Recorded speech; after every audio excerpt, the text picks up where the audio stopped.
Rádio Rio de Janeiro, a emissora da Fraternidade, passa a apresentar Luz na Penumbra, programa que leva ao seu coração a mensagem da doutrina espírita.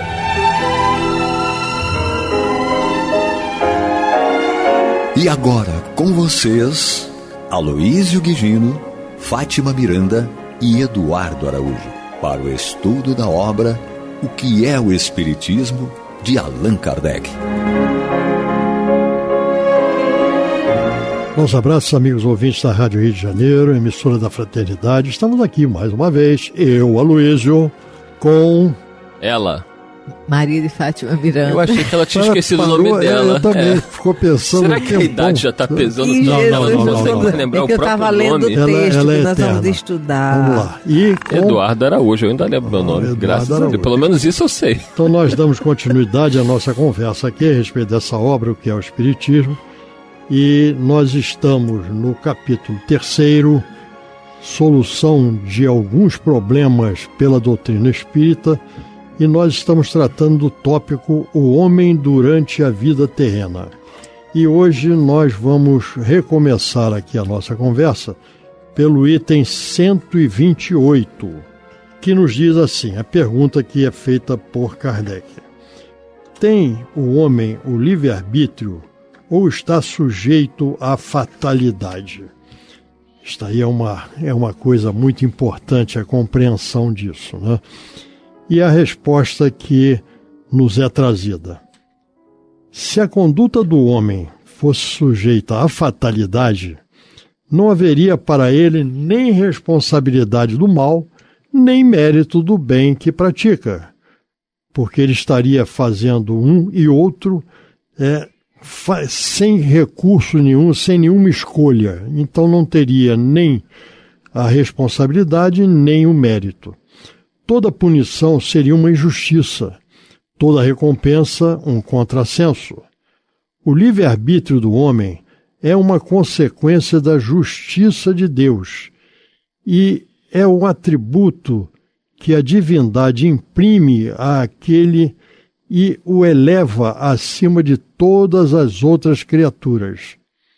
É isto tão real que a estima dos homens uns pelos outros baseia-se na admissão desse livre-arbítrio. Quem por uma enfermidade, loucura, embriaguez ou idiotismo perde acidentalmente essa faculdade é lastimado ou desprezado. O materialismo, que faz todas as faculdades morais e intelectuais dependerem do organismo, reduz o homem ao estado de máquina, sem livre-arbítrio e, por consequência, sem responsabilidade do mal e sem mérito do bem que pratica. Nós temos referências aqui na Revista Espírita de 1861 e 1862. Essa questão do livre-arbítrio, ela é fundamental para nós. Nessa abordagem aqui, Kardec nos fala da fatalidade.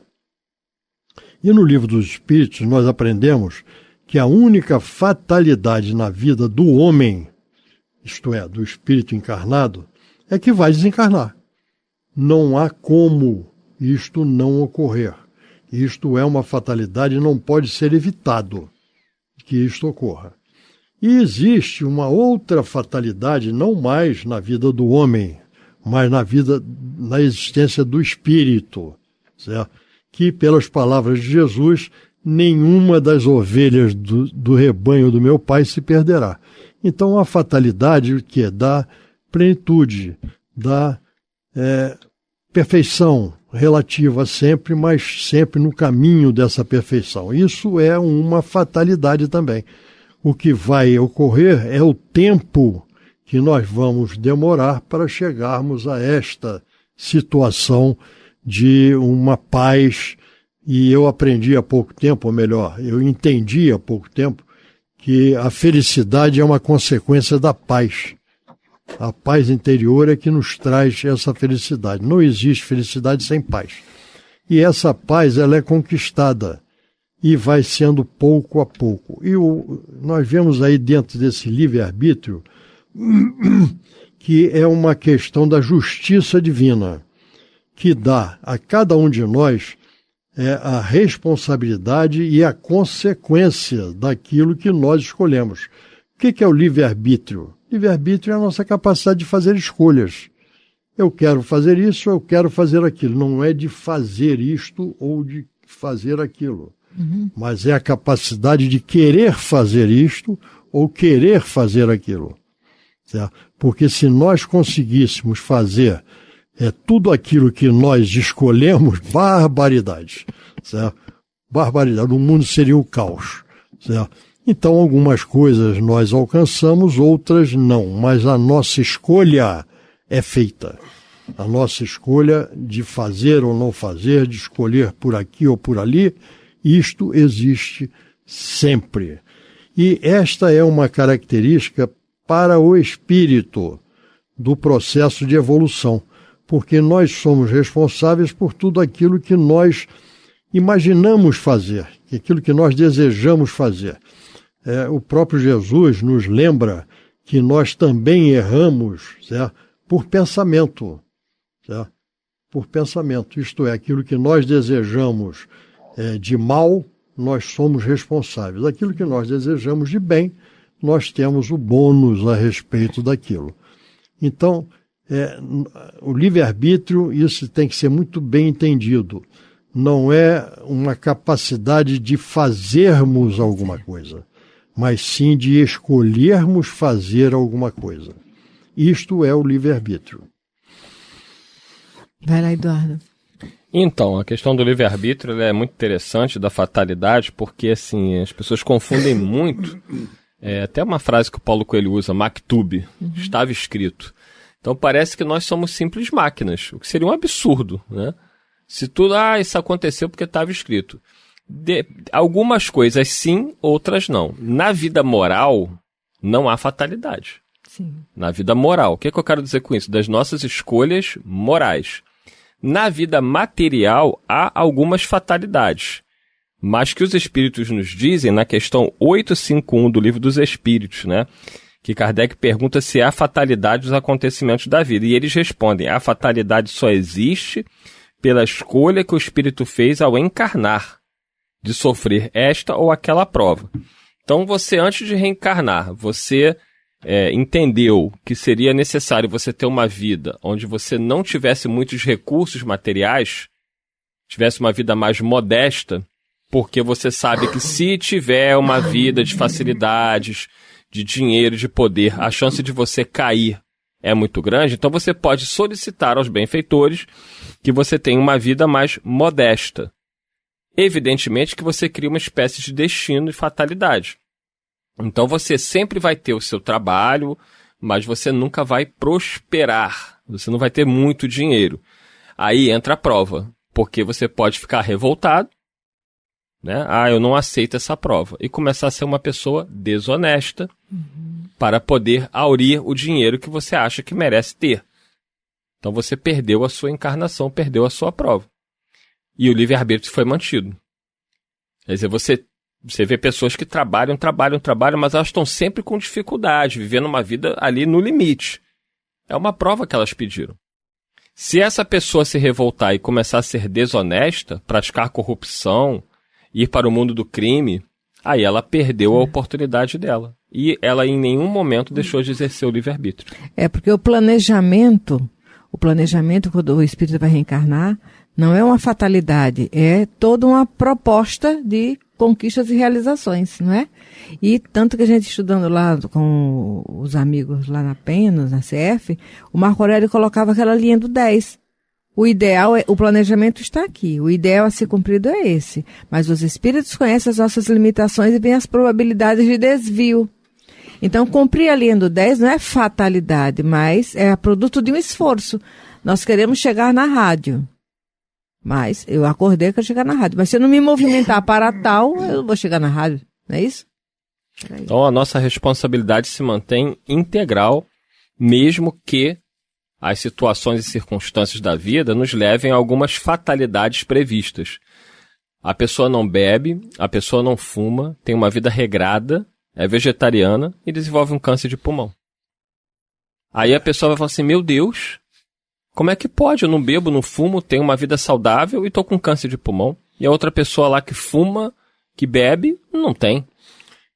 Então isso é o quê? Uma programação, é uma espécie de uma fatalidade, você tem que passar por aquela prova e que você pode passar de uma forma resignada, confiante em Deus ou revoltada. Sim. O livre-arbítrio sempre permanece.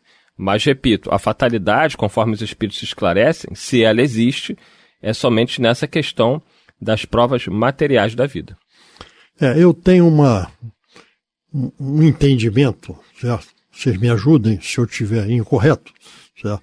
É que, na realidade, nós aprendemos no Livro dos Espíritos que a única fatalidade na vida do homem, que é o espírito encarnado, é que ele vai desencarnar. Isso. Certo? Então, ele não pode fugir. Nós temos que fazer uma diferença da fatalidade da vida material e da fatalidade da vida espiritual. Tá certo? Porque na vida espiritual, a única fatalidade que existe para o espírito é que ele vai desencarnar. Certo? Agora, na vida do homem, existem fatalidades, coisas que eles não podem mudar como consequências, certo? Daquilo que ele escolhe fazer. Já é cada um segundo suas obras, está respondendo. Isso, exatamente. E senão nós estaríamos também sujeitos a abolir aquilo que nós escolhemos como livre-arbítrio, a nossa capacidade de mudar alguma coisa. Não existe o determinismo absoluto, certo? O que existe é algo que está no nosso caminho, mas nós podemos mudar.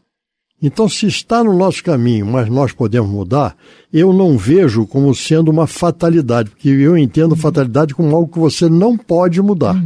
Certo? Você nascer sem uma perna, você não pode mudar. Não pode, mas isso é na vida material. Na vida material, que é o que eles estão falando aqui, né? Na questão 851, a frase é clara, né? Eu li aqui, ó. A fatalidade só existe pela escolha que o espírito fez ao encarnar, de sofrer esta ou aquela prova, que é exatamente o que o Aloysio está falando. Sim. Então, assim, se ele reencarna com uma doença, ele vai ter que enfrentar aquela doença materialmente falando. Sim, ele vai enfrentar. Não tem como ele dizer, não quero.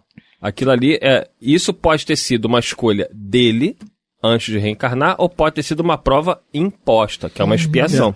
A única diferença no nosso raciocínio aqui é que, no meu entendimento, fatalidade é algo que você não pode mudar, tá certo? Você deu um exemplo, né? No seu planejamento reencarnatório vai nascer sem uma perna, certo? Ou cego.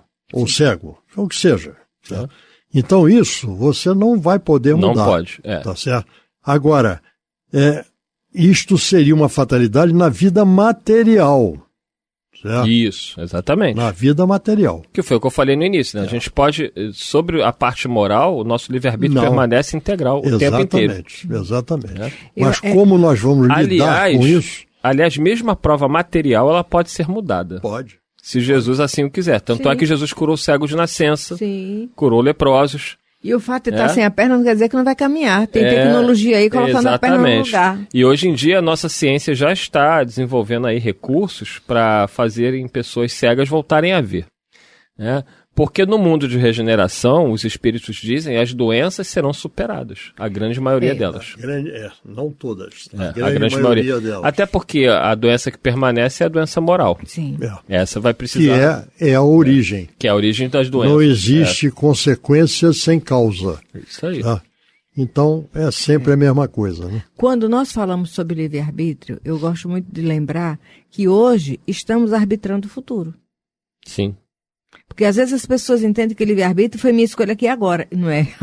não, não. Você tá fazendo escolhas agora. Mas existem momentos dessa sua vida que já foram escolhidas ontem. De alguma forma, com o mau uso do livre-arbítrio ou com o bom uso. Então, o livre-arbítrio ele é permanente para o espírito. Mas quando cada ação já vai fazendo uma seleção de oportunidades e dificuldades que ele pode encontrar. Mas eu não pedi isso. Olha, você pode não ter pedido com a boca, com o corpo físico de agora, mas com as suas ações do passado, na outra realidade física, você agiu e escolheu coisas que te trouxe seu encontro. Existe aqui nesse último parágrafo desse item, diz que o materialismo que faz todas as faculdades morais e intelectuais dependerem do organismo, isso aí é outra coisa que nós devemos entender. Eu sempre vou mais a fundo nisso com uma observação. E eu digo o seguinte: o cérebro não pensa. Quem pensa é o espírito. Certo? Então o cérebro é matéria. Matéria não pensa. Certo? Então o materialismo, que não admite a existência da alma, do espírito, ele tem que encontrar uma razão em algum lugar. Certo? E encontra isso aonde? Na matéria. Como se a matéria fosse capaz de fazer a seleção dos meus atos, sejam intelectuais, sejam morais. Certo? Então, nós temos que entender sempre que o responsável por todos os nossos atos somos nós, espíritos que estamos aqui encarnados. Certo? E isto daí trará para nós a capacidade de fazermos a nossa escolha, que também é feita pelo espírito. Certo? Porque quem pensa é o espírito. O cérebro é o veículo para que nós acionemos o nosso sistema nervoso central, o nosso corpo físico, para atuarmos no mundo onde nós estamos. Certo? Mas não que o cérebro seja o dono da nossa escolha, da nossa decisão. Não, não é. Certo? Então isso aí é um outro ponto que nós temos que entender, porque isso nos leva a uma vigilância maior, né? Tem aquele negócio do vigiar e orar, né? Nós temos que vigiar a nós mesmos, para que nós possamos, aí sim, agirmos de acordo com aquilo que nós já trazemos como metas, como planejamento e para a superação das nossas dificuldades. Ninguém reencarna para falir, certo? Então isto não é, a nossa reencarnação de um jeito ou de outro, não é uma fatalidade que não pode ser mudada. Pode ser mudada pelos valores espirituais. Muitas vezes não pela situação material, mas espiritualmente pode ser mudado. Não existe o determinismo absoluto ou a fatalidade, que vem a ser mais ou menos a mesma coisa, certo? Porque nós sempre, pelas nossas escolhas, pelo nosso livre-arbítrio, nós podemos mudar alguma coisa. Podemos nos melhorar. Nós reencarnamos. O objetivo da reencarnação, segundo o Livro dos Espíritos, segundo aquilo que os Espíritos nos colocam, é que Deus impõe a reencarnação. A reencarnação é uma necessidade. Então, Deus impõe a reencarnação para que nós caminhemos para a nossa destinação, que é a perfeição. Mas, para tal, há que passar pelas dificuldades da vida física. Certo? Então, isso daí é algo que a gente tem que entender. Certo? Nós temos as dificuldades, mas as dificuldades podem ser, inclusive, até aliviadas, né? Vamos lembrar, lá está no Evangelho de João, a repetição de palavras de Jesus, quando ele diz: vinde a mim todos vós que estáis aflitos. A aflição não falta para nós, né? Então, vinde a mim todos vós que estáis aflitos, que eu vos aliviarei. Então está mudando. Se vai aliviar, vai mudar. Certo? E o que é esse vinde a mim? Cumpra a lei de Deus. A primeira questão, logo das leis morais, no Livro dos Espíritos, nos alerta, diz: o homem só é infeliz quando se afasta do cumprimento da lei de Deus. Por isso que a regra áurea da lei de amor é fora da caridade e não a salvação. É por aí. Porque essa caridade vai auxiliar aqueles que estão necessitando.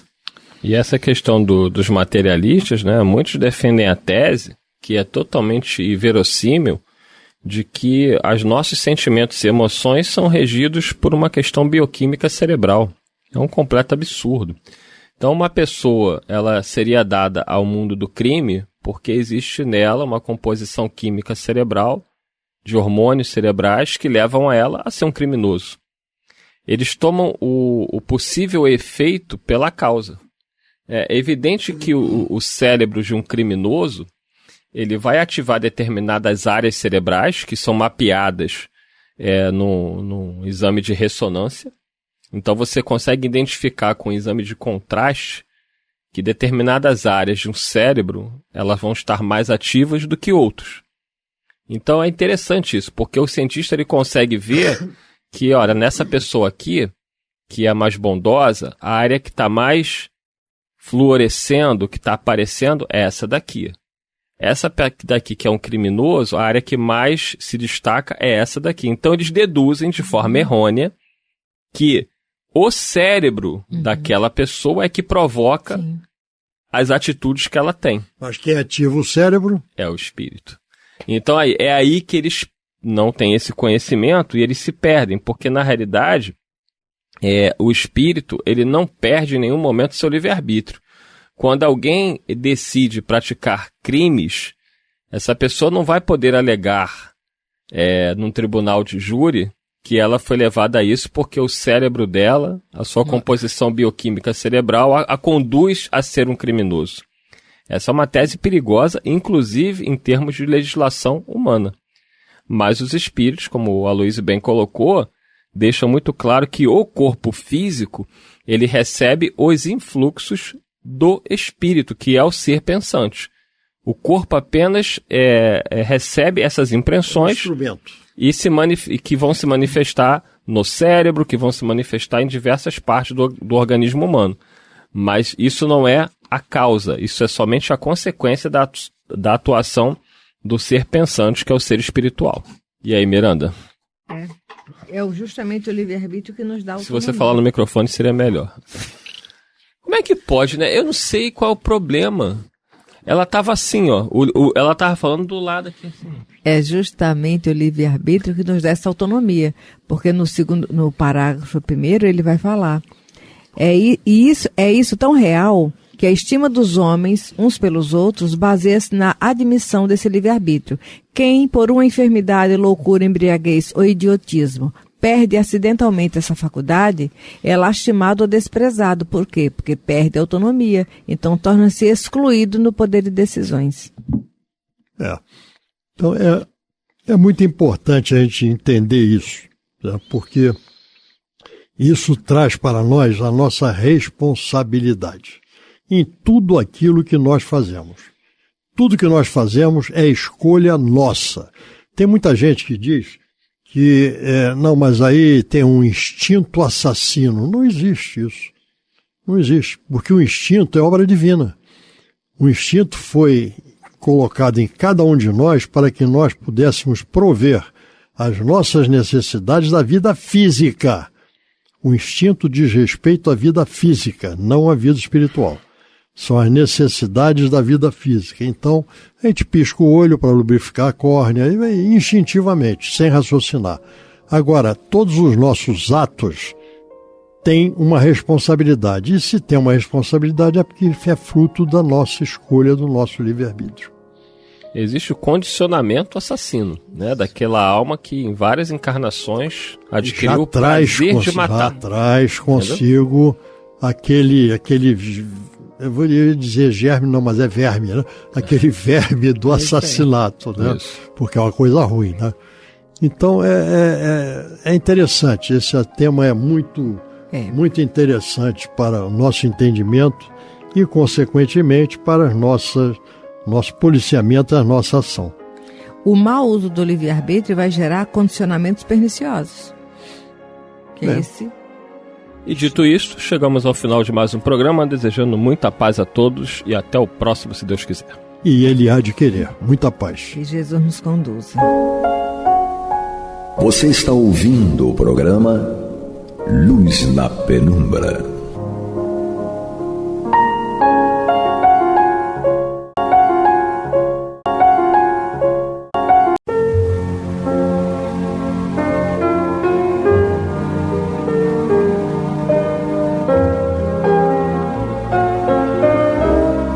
A Rádio Rio de Janeiro está levando ao seu lar e ao seu coração a mensagem consoladora da doutrina espírita, através do programa Luz na Penumbra.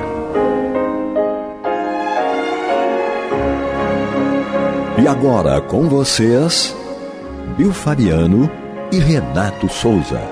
para comentar os textos da Revista Espírita de Allan Kardec no período de 1859 a 1869. Muito bem, prezados ouvintes da Rádio Rio de Janeiro, emissora da Fraternidade, estamos chegando com o programa Luz na Penumbra. Eu, Renato Souza, aqui diretamente dos estúdios da Rádio Rio de Janeiro, né? E do outro lado da Baía de Guanabara, nas terras ainda de Saquarema. Bill Fabiano, meu parceiro, seja bem-vindo. Estamos juntos, ainda por aqui, graças a Deus. Agradeço muito a cidade. Daqui a pouquinho a gente está voltando para o Rio, em nome de Jesus. Boa noite a todos. Opa, é isso aí, né? Estamos nós aqui terminando também. Hoje, 13 de dezembro, Bill. Mais uma vez, 2024 está se aproximando, né? De terminar, de dar tchau, não é isso? Foi aí um livro que nós escrevemos, né? Foram páginas que nós escrevemos da nossa vida em 2024 e agora vamos escrever outras, né, Bill? Dessa forma certeza, que funciona, cara, né? Então. Agradecendo a oportunidade de servir, né? Sim, com certeza. E aí nós estamos aqui na Revista Espírita Ano Ímpar, né? Estamos em dezembro de 1859. Semana passada a gente pensou, até o Bill fez um comentário a respeito de um trecho que foi lido, disse assim, não temos quase nada para comentar. Nós fizemos um programa inteiro com pouca leitura e olha, tinha muita coisa para falar ainda. Não é? Com certeza. Exatamente, então, com certeza. Nós estamos no boletim da Sociedade Parisiense de Estudos Espíritas, né? Um depoimento, né, de sexta-feira, aliás, depoimentos, né, de sexta-feira, 30 de setembro de 1859, na sessão geral. Vamos direto para o item 3, né, Bill? Fizemos o 1 e o 2, né? Direto para o 3, em que vem dizendo assim: homicídio cometido por uma criança de 7 anos e meio com premeditação e todas as circunstâncias agravantes. Este fato, narrado por vários jornais, prova nessa criança um instinto assassinato, ou seja, um instinto de assassino, né? Inato, que não pôde nele se desenvolver pela educação, nem pelo meio onde se encontra, e que não pode se explicar, senão por um estado anterior à existência atual. São Luís, interrogado a este respeito, respondeu o seguinte: o espírito desta criança está quase no início de seu período humano, né? Não deve ainda senão 2 encarnações na Terra. E antes de sua existência atual, pertencia às tribos mais atrasadas do mundo marítimo. Olha que coisa. Que relato, né, Bill? Que relato, né?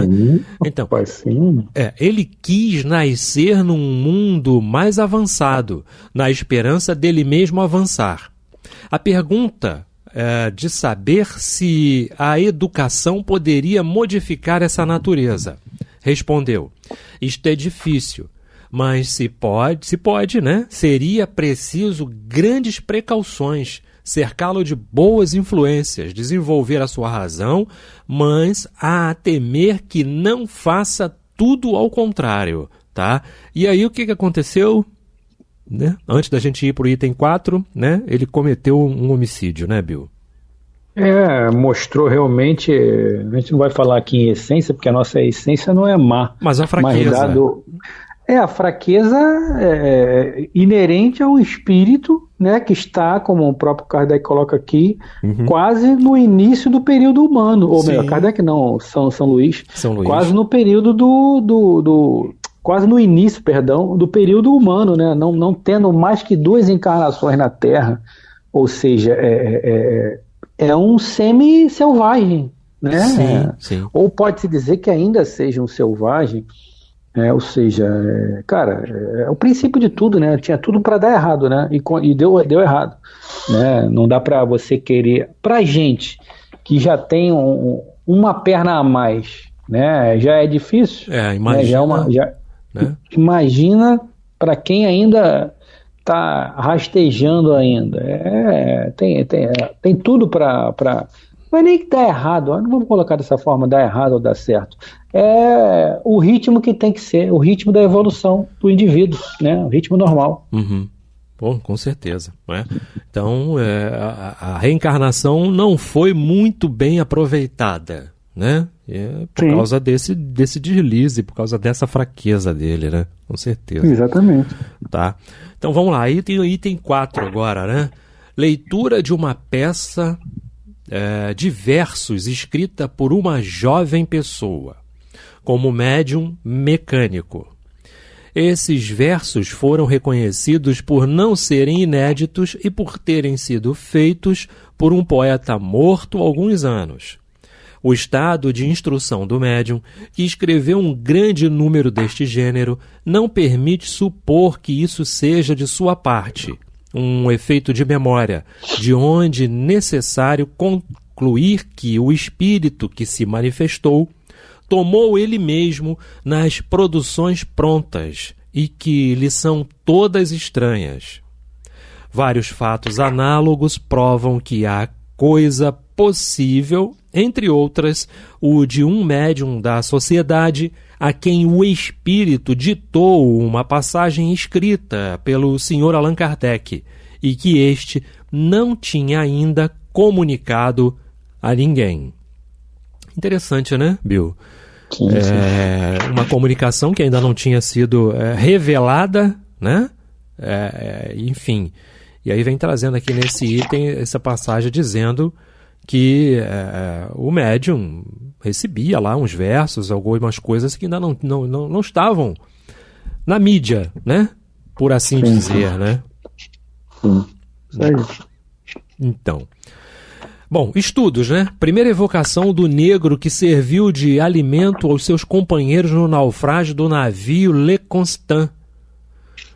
Segundo, perguntas diversas e problemas morais dirigidos a São Luís sobre o fato precedente. Uma discussão se estabeleceu a este respeito, na qual tomaram parte vários membros da sociedade. Terceiro, 3 comunicações espontâneas são obtidas simultaneamente por intermédio de 3 médiuns diferentes. A primeira pelo Sr. R, assinada por São Vicente de Paulo. A segunda pelo Sr. CH, assinada por Privat d'Anglemont. E a terceira pela Senhorita H, assinada por Charles IX. E em quarto, perguntas diversas a Charles IX, né? E ele promete escrever a história de seu reino, a exemplo de Luís VI.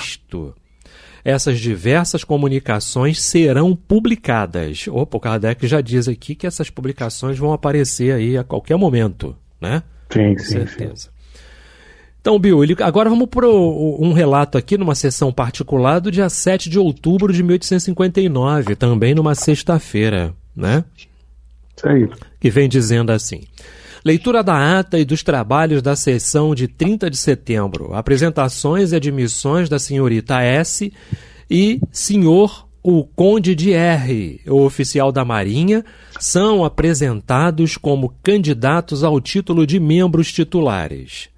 Admissão de 5 candidatos apresentados na sessão de 23 de setembro e da senhorita S. O senhor presidente fez observar a respeito dos novos membros presentes que é muito importante para a sociedade se assegurar de suas disposições. Não basta, disse ele, que sejam partidários do espiritismo em geral. É necessário que simpatizem com a sua maneira de ver. A homogeneidade de princípios e a condição sem a qual uma sociedade qualquer não poderia ter vitalidade. É, pois, necessário conhecer a opinião dos candidatos, a fim de não deixar-se introduzirem elementos de discussões ociosas, que fariam perder tempo e poderiam degenerar em dissensões. A sociedade não visa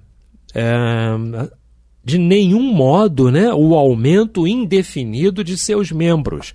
Ela quer, antes de tudo, prosseguir seus trabalhos com calma e recolhimento e, por isso, deve evitar tudo o que poderia perturbar. Sendo seu objetivo o estudo da ciência, é evidente que cada um está perfeitamente livre para discutir os pontos controvertidos e emitir sua opinião pessoal. Mas outra coisa é dar seu conselho ou chegar com ideias sistemáticas, né? Ou pré-concebidas em oposição com as bases fundamentais. Estamos reunidos para o estudo e a observação e não para fazer de nossas sessões uma arena de controvérsias.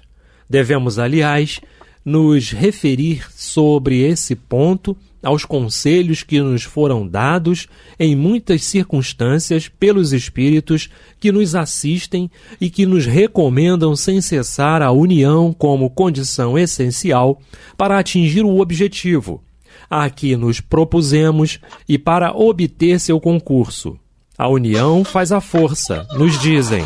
Sede, pois, unidos, se quereis ser fortes, de outro modo correis o risco de atrair os espíritos levianos, que vos enganarão. Eis porque não poderíamos dar mais atenção sobre os elementos que introduzimos entre nós. Vamos dar uma paradinha aí, né, Bill? O parágrafo foi longo, né? Foi bem longo. E aí ele fala da questão dos espíritos levianos que podem ser atraídos, né? Justamente por causa da nossa curiosidade, do nosso desinteresse nas reuniões, né? Da nossa pouca vontade, ou má vontade até, né? Eu acho que hoje a gente já vive esse... Vamos colocar, por falta de palavra melhor no meu vocabulário, esse perigo. Sim. Porque normalmente a gente quer ouvir da espiritualidade aquilo que a gente quer fazer, né?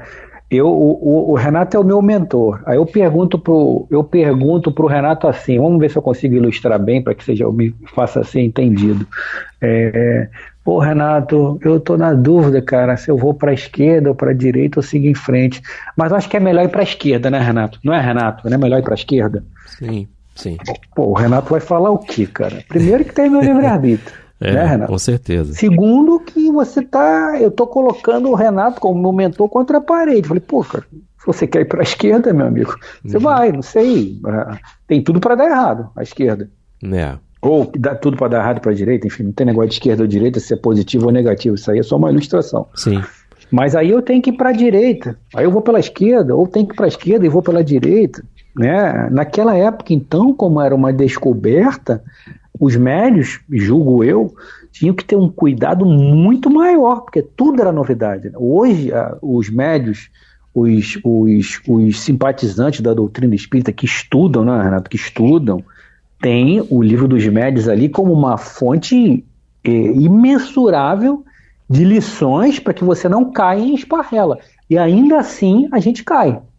Porque se um espírito vai assina lá para mim dizendo que é Dr. Bezerra, ele bota lá uma frase de efeito do Dr. Bezerra, por exemplo, o espírito pode ser, embora eu acho que isso aí nem ocorra, porque eu acho que a espiritualidade mesmo impede de alguma forma, entende? A espiritualidade entra naquela questão, opa, isso aqui você não vai fazer não, sabe? Você toma conta ali, você vai para outro canto, aqui você não vai se meter. Tipo, os guardiões vão lá e impedem, né? Mas, sim, por exemplo, o cara vai lá e assina do servidor humílimo e paternal.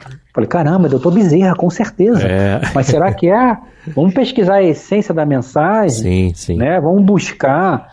Então, acho que a gente tem um cuidado, principalmente, né, o Kardec traz muito no livro dos médiuns, né, a questão da psicografia, né, para a gente ter cuidado. E eu acho que a gente tem que ter um cuidado em todas as nuances das mediunidades.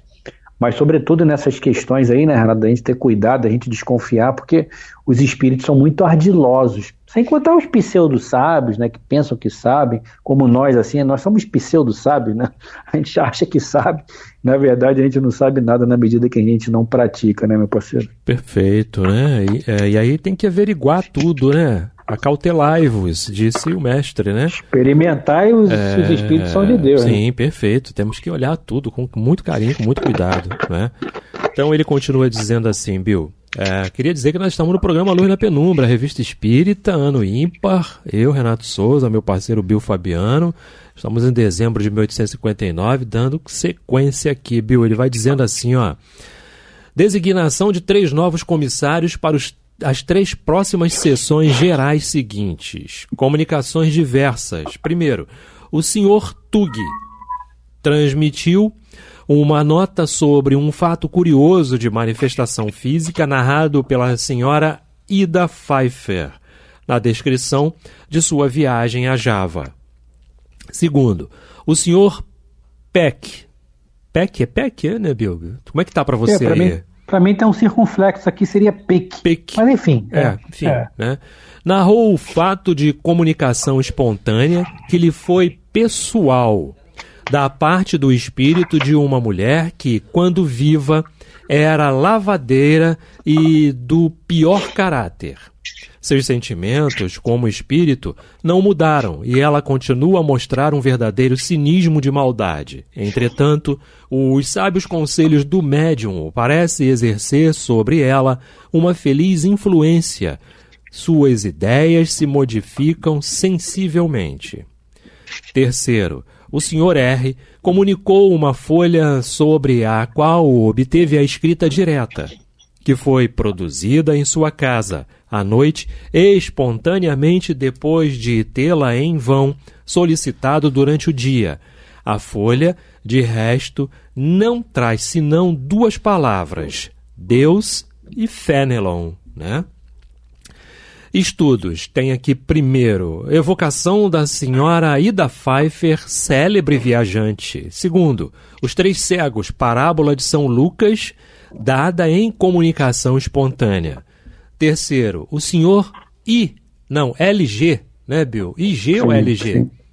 LG, né? LG, tá. Escreveu de São Petersburgo, né? Que é médium intuitivo, e pede à sociedade consentir em pedir a um espírito superior alguns conselhos a seu respeito, a fim de esclarecer sobre a natureza e extensão de sua faculdade, para que possa se dirigir em consequência.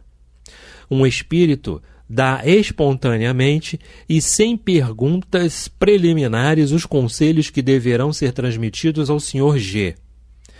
O senhor presidente previne à sociedade que, a pedido de vários membros que moram muito longe, as sessões começarão, doravante, às 8 horas, a fim de as poder terminar mais cedo. Tinha toda uma ata, né, Bill? Todo um cronograma a ser seguido nas reuniões, né, do que deveria ser feito e tudo mais. Disciplina, né? E a gente lembra da questão da disciplina, grande, né? Para que tudo dê certo, para que a assessoria, sem dúvida, seja importante. Eu vou fazer uma pausa aqui para a gente falar, inclusive, da nossa responsabilidade como médium, não é? E aí em qualquer trabalho, seja onde for, não é? Como médium, como... enfim, alguém que também tem o seu trabalho, tem a sua tarefa nas igrejas, nos outros templos de qualquer denominação, não é? Tem horário para começar, tem horário para terminar, existe toda uma organização de trabalho que é feita durante esse período de tempo, início e término do trabalho. E aí a nossa responsabilidade ela é importante, conta muito a nossa disciplina. Quanto mais disciplina, quanto mais equilíbrio, né? Mais bem assessorados você está e o ambiente todo estará assim, com certeza, né, Bill? Sem dúvida nenhuma, gente. Eu posso fazer uma analogia aqui, peço a devida vênia para o meu parceiro Renato Souza, para fazer uma analogia aqui com a minha vida aqui com meus filhos, né? Uhum. Eu sou de uma criação, enfim, fui criado, meus avós tiveram uma importância muito grande na minha criação, meu avô era militar, então vocês imaginam já como seria a minha criação. Então a gente vê, os meus filhos reclamam muito de regras. Fernanda, que vai fazer 19 anos, eu sou adulta, eu tenho 18 anos, vou fazer 19, eu tenho tantas regras. Uhum. O que eu falo para ela é o que os espíritos falam pra gente. Eu falei, cara, eu te dei a liberdade, você se mostrou ineficiente naquilo ali, então você precisa retornar para minha mão para eu te colocar no caminho novamente.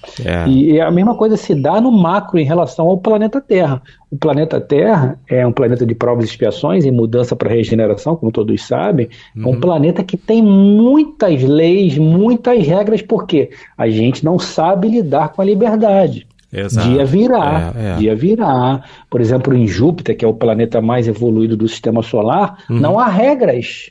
Sim. Não há regras, cara, porque as leis já estão impressas no espírito. Então o cara tem a liberdade de que a espiritualidade dá uma liberdade para eles, de que sabe que eles não vão cometer nenhum tipo de desregramento, porque as leis já estão impressas na própria consciência de forma indelével, ou seja, elas não vão se perder mais. Né, Renato? Então a gente precisa disso. De regras, direcionamentos para que a gente não se perca. Houve uma queda de luz aqui, agora há pouco, não é? E aí, nossos Mas não caiu aqui pra mim, não. Não, pra gente não caiu, não. Continuou tudo direitinho, tá? Aí, nosso no-break aqui segurou e tudo, enfim. Mas ele sinalizou que estava realmente com a carga, né, prejudicada, tá? E aí deve ter sinalizado aí durante a nossa gravação algum pi, mas faz parte. Foi por causa Louvado seja São No Break, né? São No Break. Gostei disso, viu? Muito bom. Sem dúvida, né? É normal, acontece. A gente tá no mundo, né? E aí essas coisas fazem parte do dia a dia, com certeza, tá? Mas ficou tudo bem, tudo tranquilo com a gravação, não teve problema nenhum, não. O programa Mas segue. Essas questões da lei aí que eu falei, você acha que tem sentido, Renato? Muito sentido, Bill. Muito sentido, sim. A gente precisa estar atento, né, a essas questões, né? Tudo na vida gira em torno de uma disciplina, né, Bill? Tudo. É a disciplina do pensar, não é? É a disciplina do agir, não é isso? Quando você pega o Sermão do Monte, não é? Quando você pega lá todas as passagens que Jesus diz lá, bem-aventurados, né? Ele está querendo mostrar para a gente que mansuetude, não é? Que paciência, que humildade, que tudo isso que a gente pode fazer, a gente só não faz por causa da nossa rebeldia que é maior, não é? Mas que tudo isso que a gente pode fazer diante da vida, e quando eu falo diante da vida, é diante de tudo, não é? Sem dúvida nenhuma vai ser bom para você, vai ser bom para todo mundo, né? No fim das contas, tá? Porque não existe fim das contas, né? Existe fim de ciclo, tá? E começa outro ciclo, né? Perfeito, Renato. E aí você vai prestando atenção e vai entendendo, né, que, poxa, realmente ele está certo, sabe? O mestre, o Rabi da Galileia, está certíssimo quando veio trazer para a gente essas questões e nos falar a respeito disso, né? Com certeza. Só a gente falar isso já é um avanço, né? A gente falar, o mestre está certo. A ideia é segui-lo, já é outro passo. Né? Sim. Mas só a gente admitir que está certo, meu amigo. Sim, sem dúvida, né? A gente já é uma grande coisa. Aí você já demonstra o teu esforço, né? Já demonstra o teu esforço, né? Em querer mudar, em querer fazer as coisas diferentes, né? Com certeza. Bill, faltam 50 segundos, né? Rapidinho, muito embora. Dá pra gente falar do Clube da Fraternidade, que é o 21-3386-1422, né? Pra quem desejar e puder aí, né? Se associar e continuar aí, né?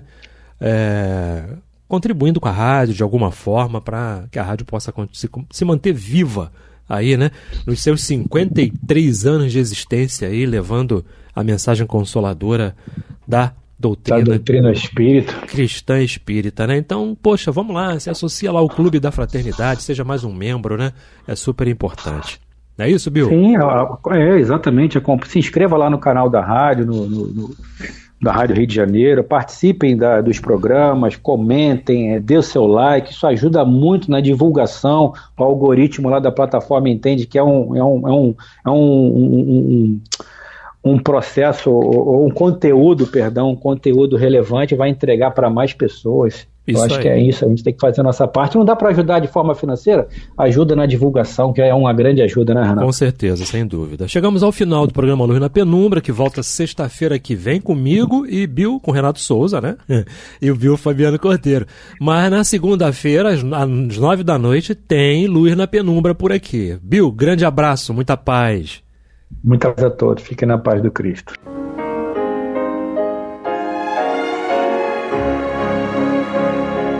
E vamos ouvir agora a prece de encerramento de nosso programa, na voz de Geraldo de Aquino. Jesus, dá-nos coragem para a luta, piedade para os insultos e misericórdia para as injustiças e ingratidões. Limpa nossa alma de inveja e ambições mesquinhas, de ódio e de vingança o nosso caminho.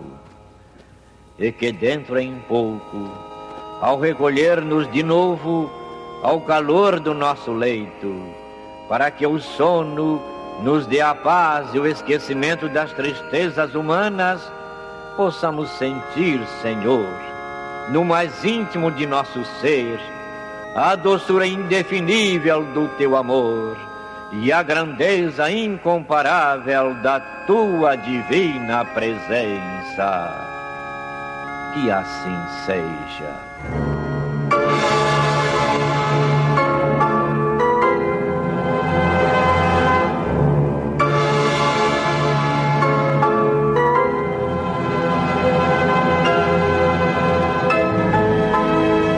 Acabamos de apresentar o programa Luz na Penumbra, que voltará a ser apresentado na próxima segunda-feira, às 21 horas, nesta emissora.